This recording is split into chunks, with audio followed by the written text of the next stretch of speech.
Hello बच्चों, कैसे? उम्मीद करते हैं बहुत मस्त होंगे, स्वस्थ होंगे, पढ़ाई में व्यस्त होंगे।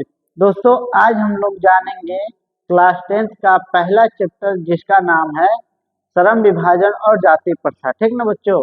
सबसे पहले हम लोग देखते हैं कि देखिए, हमारी पुस्तक में ने किताब में जो है वो दो प्रकार की है। ठीक ना? मतलब कि एक है कविता जिसको हम लोग बोलते हैं काव्य खंड, ठीक, और एक को बोलते हैं गद्य खंड। तो मैं आज गद्य खंड पढ़ाऊंगा। क्या पढ़ाऊंगा बच्चों? गद्य खंड। यहाँ पे कुछ है, हाँ, गद्य खंड पढ़ाऊंगा, ठीक ना। और काव्य खंड मैं बाद में पढ़ा दूंगा, ठीक ना। काव्य खंड, काव्य खंड जो रहेगा, क्योंकि अभी जो बोर्ड है उस पे मेरा राइटिंग नहीं बैठता है अच्छा से, ठीक ना। तो इसलिए थोड़ा दिक्कत हो सकता है लिखने में। तो मैं बाद में धीरे धीरे मैं सब कुछ लिखते वक्त पढ़ा दूंगा, ठीक ना। तो चलिए अपना वीडियो शुरू करते हैं क्लास 10th के लिए। तो चलिए देखते हैं सबसे पहला क्वेश्चन कि हम लोग जो चैप्टर है बउआ, ये है चैप्टर नंबर 1, ठीक ना। हम लोग चैप्टर नंबर पहला पढ़ रहे हैं जिसका नाम है श्रम विभाजन और जाति प्रथा, ठीक ना बउआ। श्रम विभाजन और जाति प्रथा, जिसमें से पहला क्वेश्चन है कि बउआ श्रम विभाजन और जाति प्रथा पाठ की कौन सी विद्या है। तो ये आपको पता होना चाहिए कि श्रम विभाजन और जाति प्रथा की विद्या जो है वो निबंध है, ठीक ना। वो क्या है बच्चों? निबंध है, ठीक। दूसरा है श्रम विभाजन और जाति प्रथा के लेखक कौन है। तो श्रम विभाजन और जाति प्रथा के लेखक डॉक्टर भीमराव अंबेडकर हैं, भीमराव अंबेडकर। तीसरा नंबर क्वेश्चन हम लोग देखते हैं। तो तीसरा नंबर क्वेश्चन है कि बाबा साहब भीमराव अंबेडकर का जन्म कब हुआ था। तो बाबा साहब भीमराव अंबेडकर का जन्म 14 अप्रैल 1891 ईस्वी में कहाँ हुआ था। तो महू मध्य प्रदेश में हुआ था। भीमराव अंबेडकर का जन्म का भीमराव अम्बेडकर का जन्म कहाँ हुआ था। तो मध्य प्रदेश के महू एक नगर है, ठीक ना। नगर क्या, महू क्या है बउआ? एक नगर है, वहां हुआ था। आपके सारे इंपॉर्टेंट क्वेश्चन खोज खोज कर लाया है, ठीक ना। आपको देखने से ही पता चल रहा होगा कि हाँ भैया खोज खोज के लाते हैं। चलिए, भीमराव अंबेडकर का जन्म किस परिवार में हुआ था। तो दलित परिवार में हुआ था। क्या, किसमें हुआ था? दलित परिवार में, ठीक ना बउआ। फिर करा, मानव मुक्ति के पुरोधा किसे कहा जाता है। मानव मुक्ति के पुरोधा बाबा साहब भीमराव अंबेडकर को कहा गया है। क्यों? क्योंकि उन्होंने जातिवाद को, मतलब इसने लड़ा था, ठीक ना। जातिवाद से रिलेटेड लड़ाई किए थे और सहन भी किए थे, इसलिए। और इन्होंने ही मतलब कि मनुष्य के आधार, एक प्रकार से कह सकते हैं कि इसका मूल अधिकार दिया है, ठीक ना। तो इसीलिए मानव मुक्ति का पुरोधा किसे कहा जाता है? बाबा साहब भीमराव अंबेडकर को। किसके प्रोत्साहन राशि पर भीमराव अंबेडकर उच्च शिक्षा प्राप्त करने के लिए न्यूयॉर्क और फिर वहां से लंदन गए।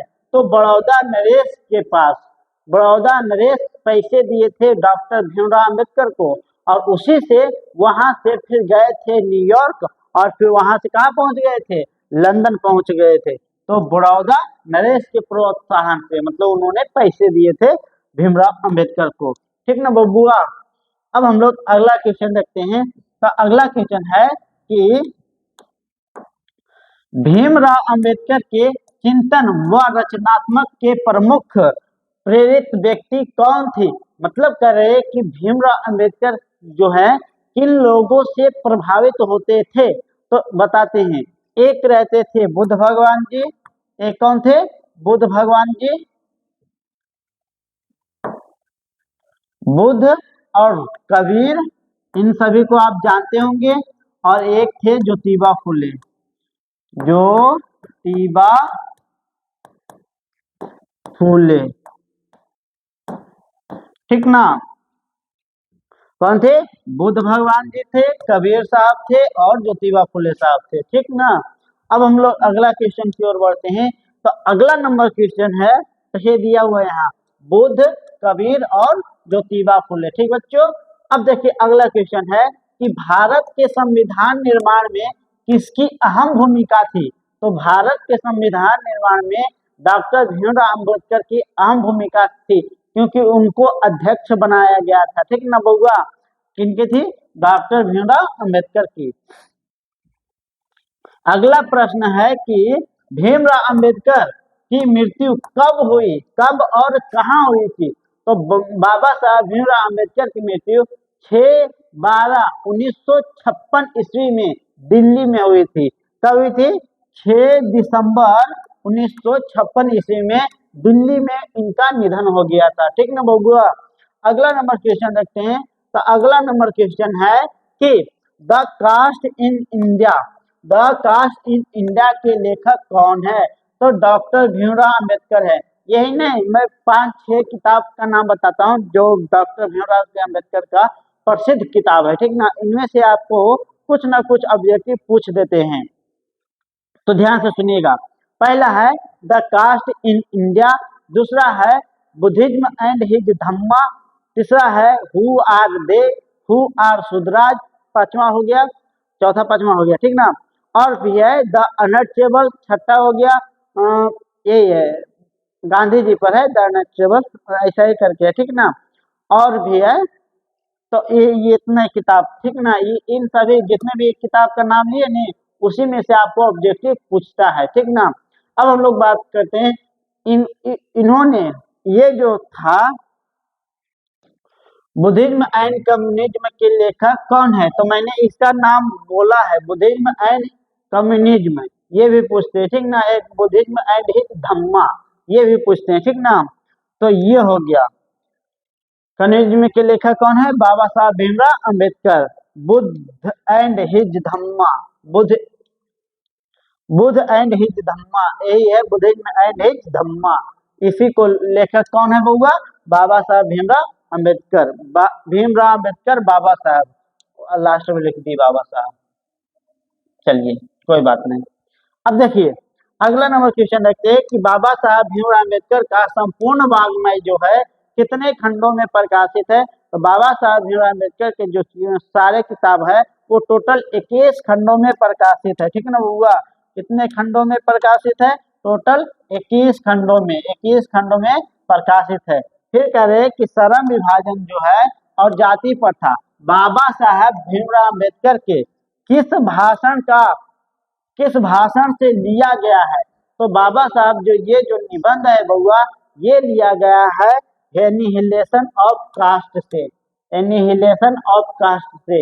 इन्होंने भाषण दिए थे, कब दिए थे? तो 1936 ईस्वी में दिए थे, ठीक ना बउआ।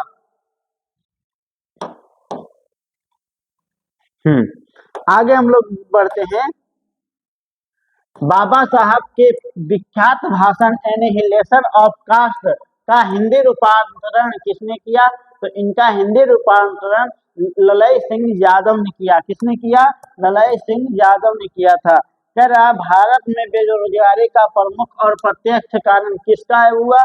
तो भारत बताते हैं कि भारत में जो बेरोजगारी का प्रमुख और प्रत्यक्ष कारण है वो कौन है हुआ? जाति प्रथा है। क्या है? जाति प्रथा है, ठीक ना बउआ। चलिए आगे हम लोग बढ़ते हैं। तो अगला है, लिखा हुआ है जाति प्रथा है। जाति प्रथा स्वाभाविक विभाजन नहीं है, क्यों? ये क्वेश्चन आपसे पूछते हैं कि जाति प्रथा स्वाभाविक विभाजन क्यों नहीं है? क्योंकि ये हमारी रुचि पर आधारित नहीं है, इसलिए जाति प्रथा स्वाभाविक विभाजन नहीं है। स्वभाव मतलब कि अपने मन से किसी भी जाति को मान लेना, तो ये हमारी अंदर नहीं है, ठीक ना। तो ये हमारी रुचि पर आधारित नहीं होने के कारण जो जाति प्रथा है वो स्वाभाविक विभाजन नहीं है, ठीक बउआ। ये बात आपको समझ में आ गई। डॉक्टर भीमराव अम्बेडकर जब बताते हैं कि आदर्श समाज ऐसा समाज होना चाहिए जहां स्वतंत्रता हो, समानता हो और भ्रातृत्व पर आधारित होना चाहिए, और लोकतंत्र का जो सच्चे होते हैं वो बताया गया है लोकतंत्र में जो भाईचारे होते हैं वो दूध और पानी की मिश्रण की तरह होते हैं। और ये किसने कहा है? तो बाबा भीमराव अंबेडकर ने कहा है, ठीक ना। अगला नंबर क्वेश्चन है कि भारत में बेरोजगारी का प्रमुख और प्रत्यक्ष कारण किसका बना हुआ है? देखिए लास्ट में यही क्वेश्चन था, बेरोजगारी का मुख्य कारण क्या हुआ? तो जाति प्रथा। यहाँ पे भी क्या होगा? जाति प्रथा। प्रमुख और प्रत्यक्ष कारण किसका है? तो जाति प्रथा। कर आप भी का जो समाज है श्रम विभाजन को आवश्यक क्यों मानते हैं? क्योंकि सभी लोग अपने काम को खुशी खुशी कर रहे, कार्य कुशलता के लिए। किस लिए बुआ? कार्य कुशलता के लिए, ठीक ना। तो ये बात आपको समझ में आ गई है, कार्य कुशलता के लिए। भारतीय संविधान के निर्माता कौन है? तो बाबा साहब भीमराव अंबेडकर है जो भारतीय संविधान का निर्माता कहा गया है। सच्चे लोकतंत्र में कैसी भाईचारा होना चाहिए? देखिए कहते हैं सच्चे लोकतंत्र में कैसी भाईचारा होना चाहिए? तो दूध और पानी के मिश्रण जैसी, ठीक। दोस्तों अगर ये वीडियो आपको पसंद आया हो तो हमारे इस वीडियो को लाइक और नए हैं तो चैनल को सब्सक्राइब जरूर कीजिए। मिलते हैं हम किसी और वीडियो में, तब तक के लिए धन्यवाद।